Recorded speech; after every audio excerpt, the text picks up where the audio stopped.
You feel the pressure building, the anxiety rising, and the immediate need to say yes to a request you hate. But why? No one asked directly. This is the dark psychological paradox of guilt tripping, a manipulation tactic that uses your strongest moral feeling to gain total compliance.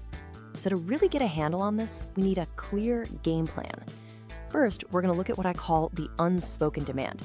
That weird feeling of obligation that just pops up out of nowhere. Then we'll get into the anatomy of emotional coercion to define what this tactic actually is.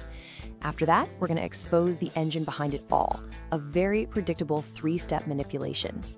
Once we know the how, we'll explore the why by looking at control versus conscience. And then we'll get to the good stuff, breaking the cycle of guilt. And we'll wrap it all up with the most powerful idea here, understanding what it means to be responsible to someone, not for them. And this is the real mystery, isn't it? It's a type of control that's so sneaky, it works without anyone ever making a direct request. See, the manipulator isn't giving you an order. They're broadcasting an emotion.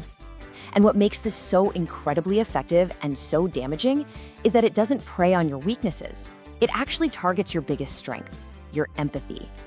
It weaponizes your desire to be a good, caring person and turns it into a tool for control. So, how in the world does this happen? That's the core question we're tackling. It's like some kind of dark psychological magic trick. How does one person's feeling, their sadness, their disappointment, somehow jump across the gap between two people and turn into an unspoken order, a contract that you suddenly feel bound to? How is a feeling weaponized? Well, to answer that, we have to start right at the beginning.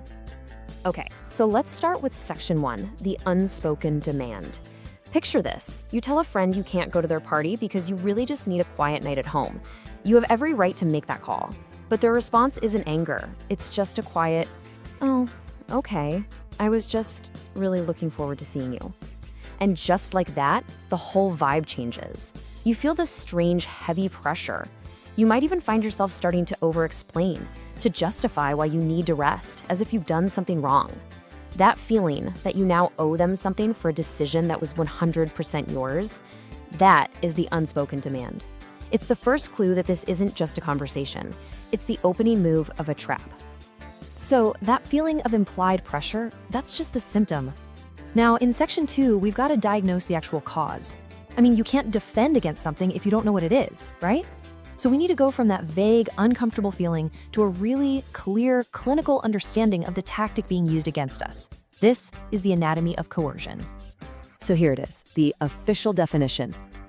Guilt tripping is a form of emotional manipulation that exploits a person's sense of empathy, duty, or conscience to force compliance. And the key word there is exploits. Think about it. Your empathy, your conscience, that's like your emotional immune system. It's there to help you be a good person. A guilt tripper doesn't try to break down your defenses with brute force. No, they're much smarter than that. They hijack your immune system. They set up a situation where your own conscience starts attacking your own decisions, making you feel like giving in is the only moral choice. They literally weaponize the best parts of who you are. And the playbook for this is honestly almost always the same. The manipulator plays the part of the suffering victim. It's classic passive-aggressive behavior. Psychologists also point to this as a key trait of covert narcissism, not the loud, look-at-me type, but the quieter version that gets their sense of importance from being a martyr. They don't make a direct request because that would risk you saying no. Instead, they just broadcast their pain. They won't say, "You can't go out tonight." They'll sigh and say, "Oh, go on, have fun. I'll just be here by myself, I guess." The real message is a punch to the gut. Your happiness is causing my pain. Your independence is being painted as a moral crime. All right, now we're getting to the real engine room of this whole thing. If you want to disarm a trap, you have to know exactly how it works piece by piece. So in section 3, we are going to do a forensic breakdown of this process. This isn't just random bad luck. It is a predictable, repeatable, 3-step cycle that is designed for one thing, to turn your empathy into their control. So the cycle has 3 clear phases. First up is responsibility assignment, and we're going to call that the bait. This is where the manipulator makes their problem your problem. Second is guilt induction. That's the pressure. This is the part that gets your conscience firing on all cylinders and makes you feel terrible. And finally, compliance for relief. That's the trap. This is where you're presented with one and only one way out of that awful feeling. Do what they want. Let's start with the bait. Step 1 is responsibility assignment. Look, emotionally healthy people own their own feelings. A manipulator does the exact opposite. They outsource them. It's like they're handing you this tangled mess of their own anxiety and just expecting you to fix it for them. They do it with a sigh, a sad look, or a perfectly timed comment like, "Oh, you're leaving already. I was really hoping we could spend the night together." And boom, in that one sentence, they've linked your independent choice, leaving, to their negative feeling, disappointment. The bait is now set. You've just been handed the responsibility for an emotional state you had nothing to do with creating. And because you're an empathetic person, of course that bait works, which kicks off step 2, guilt induction. Their sadness feels real to you. And now that you've sort of accepted responsibility for it, your internal alarm system just goes haywire. Your conscience starts screaming questions at you. Am I being selfish? Am I a bad partner? A bad friend? This conflict creates this incredibly powerful anxiety. It's like a fire alarm going off in your soul, telling you you've done something morally wrong. At this point, whatever you wanted to do becomes secondary. Your new number one priority is just to shut that alarm off. And that desperate need to just make it stop, well, that brings us to the final step, compliance. The trap snaps shut. You cancel your plans, you change your mind, you do the thing you didn't want to do. And in that moment, poof, the anxiety is gone. The relief is instant. And this is so important. You're not complying because you've been convinced by logic. You are complying to get a fix, to stop the pain of guilt. And by doing that, you get to feel like a good person again. The manipulator gets exactly what they wanted, you get a moment of relief, and the entire manipulative cycle gets reinforced, making it even easier for it to happen next time. Okay, so we've taken the how apart, piece by piece. Now, let's dig into the why. What are the psychological forces pushing and pulling here? What makes the manipulator set the trap? And what makes the target walk right into it? It really comes down to this fundamental clash between two completely different goals. One person's desperate need for control, and the other's deep-seated need to live up to their own conscience. So let's put these two agendas side by side. It's really telling. On the manipulator's side, you have covert control. They want power without ever having to ask for it. But on the target side, you just have self-affirmation. You just want to feel like you're a good person. The manipulator is all about emotional avoidance. They can't just state what they need. But the target? They're striving for moral consistency. They want their actions to match their values. And the bottom line? The manipulator is looking for what's called narcissistic supply. Your compliance proves they're important.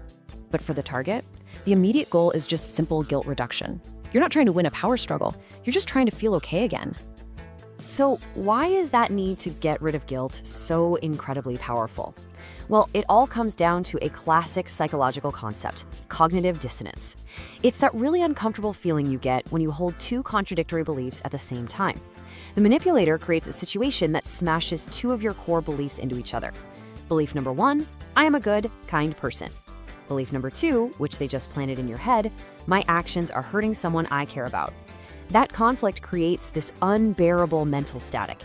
And what's the fastest way to get rid of that static? Change your behavior. You give in, and the dissonance vanishes. This drive is so strong, it can completely overpower what you actually want or need. We've now looked at the problem, we've dissected the mechanism, and we understand the psychology behind it. So that brings us to section 5. And honestly, this is the most important part. We are now officially shifting from analysis to action. This is your prevention guide. This is how you break the cycle and take back your own emotional autonomy. Think of this as your 3-step defense plan. The first and most powerful step is all internal.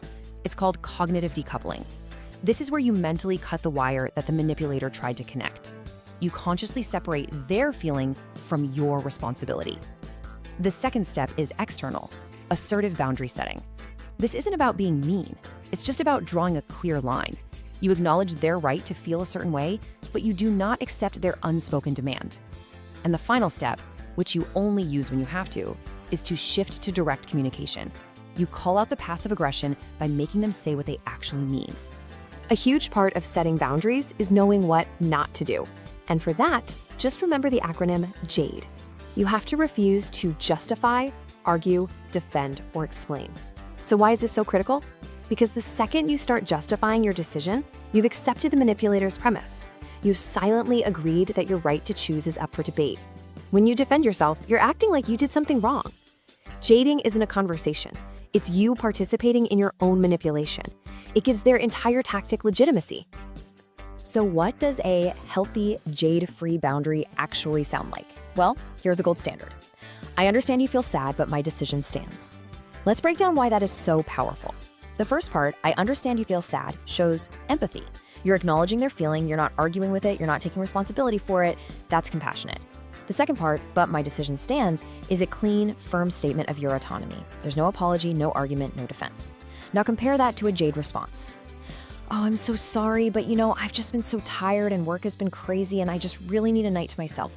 See the difference? One is a boundary, the other is basically begging for permission.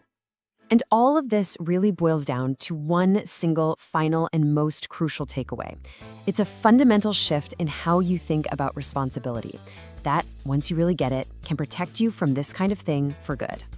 This right here, this is probably the most powerful reframing in this entire explainer.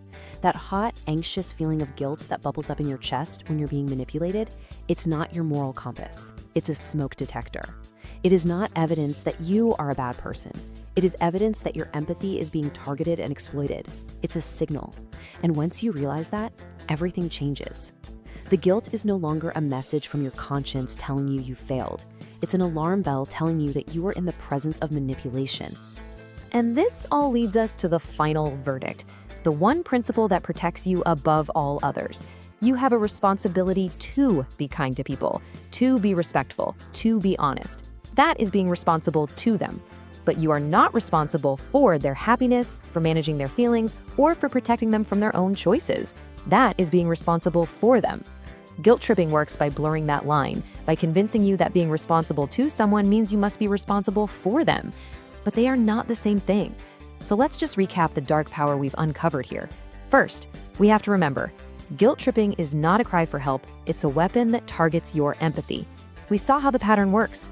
The manipulator assigns you responsibility for their feelings, which triggers that intense guilt induction inside you. And this forces you into compliance not because you agree, but for the sake of self-affirmation, that desperate need to feel like a good person again. But just knowing how this works is enough to break the loop. By using cognitive decoupling to separate their feelings from your duties, and by setting firm, assertive boundaries without ever justifying or defending your right to choose, you take your power back. You protect your autonomy, and you remember the most important distinction of all. You are responsible to people, but you are never, ever responsible for them. And in that truth, you will find your freedom.